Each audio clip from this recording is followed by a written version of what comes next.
வாங்க இன்னைக்கு சூப்பரான காடை முட்டை தொக்கு செய்ய போகிறேங்க. எப்படி செய்யுதுன்னு பார்க்கலாம் வாங்க. ரொம்பவே டேஸ்ட்டாக இருக்கும் இந்த தொக்கு. கடாய் வச்சுக்கங்க. எண்ணெய் காஞ்சதுக்கப்புறமா கடுகு உளுந்து சேர்த்துக்குங்க. கடுகு உளுந்து பொரிஞ்சதுக்கப்புறமா கட் பண்ணி வச்சுருக்க வெங்காயத்தை சேர்த்துக்குங்க. உங்களுக்கு எந்த அளவுக்கு வெங்காயம் தக்காளி தொக்கு வேணுமோ அந்த அளவுக்கு சேர்த்துக்குங்க. நான் வந்து 2 வெங்காயம் கட் பண்ணி வச்சுருக்கேங்க, அதை சேர்த்துக்கிறேன். கூடவே கருவேப்பிலையும் சேர்த்துக்கிறாங்க. நல்லா உப்பு போட்டு கிளறி விட்டுருங்க. வெங்காயம் வந்து நல்லா கலர் மாதிரி வரணும் நமக்கு கொஞ்சம், அப்போ தாங்க டேஸ்ட் நல்லாயிருக்கும். நீங்கள் கண்ணாடி பதத்தில் செஞ்சிங்கன்னா தொக்குலாம் டேஸ்ட்டாக இருக்காது. அதனால் கொஞ்சம் கலர் மாறுற அளவுக்கு வெயிட் பண்ணுங்கள். நான் வந்து முட்டை ஏற்கனவே வேக வச்சு தோல் உரித்து எடுத்து வச்சுட்டேங்க. இப்போ வந்து கட் பண்ணி வச்சுருக்க ஒரு தக்காளியை நல்லா சேர்த்துக்குங்க. பழமாக சேர்த்துக்குங்க. போட்டு நல்லா கிளறி விட்டுருங்க. தக்காளி சேர்த்து நல்லா வதங்கணுங்க. மஞ்சத்தூள் சேர்த்துக்குங்க.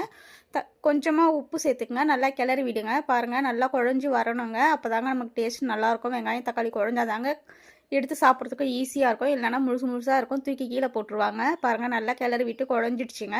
நம்ம வந்து காரத்துக்கு தேவையானாலும் மிளகாத்தூள் சேர்த்துக்குங்க. நான் வந்து குழம்பு மிளகாத்தூள் தான் சேர்க்குறேன். உங்களுக்கு வேணால் நீங்கள் வெறும் மிளகாத்தூள் தனியாத்தூள் கூட சேர்த்துக்கலாங்க. உப்பு தேவையான அளவு சேர்த்துக்குங்க. இந்த தொக்குக்கும் மசாலாவுக்கும் தேவையான அளவு உப்பு பார்த்து சேர்த்துக்குங்க. நான் வெங்காயம் வதங்கும் போதே கொஞ்சம் போட்டுருவேன், அதனால் இப்போ கம்மியாக போட்டிருக்கேங்க. இந்த தண்ணி எந்த அளவுக்கு தேவையோ அந்த அளவு சேர்த்துக்குங்க. தொக்குக்கெலாம் வந்து தண்ணி நிறைய இருக்கக்கூடாது. நீங்கள் லைட்டாக ஊற்றினாலுமே அந்த தண்ணி சுண்டி எண்ணெய் பிரிஞ்சு வருங்க. அது மாதிரி இருக்கும்போது தாங்க தொக்கு நல்லாயிருக்கும். பாருங்கள் இப்போ மூடி போட்டு வச்சிடலாம். ஒரு 2 நிமிஷம் அப்படியே விட்டுட்டேங்க. இப்போ பாருங்கள் தண்ணி எல்லாம் சுண்டிடுச்சு, மேலே எண்ணெய் பிரிஞ்சு நல்லா திக்காயிடுச்சு பாருங்கள்.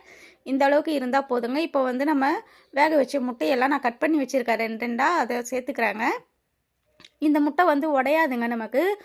கோழி முட்டையாக இருந்தால் நம்ம கிளறும் போது மஞ்சக்கரு தனியாக வந்துடும். இது முட்டை வந்து குட்டியாக இருக்கிறதுனால நல்லா ஸ்டிஃபாகவே இருக்கும், அதனால் சீக்கிரமாக உடையாது. நீங்கள் நல்லா கிளறி விடலாங்க.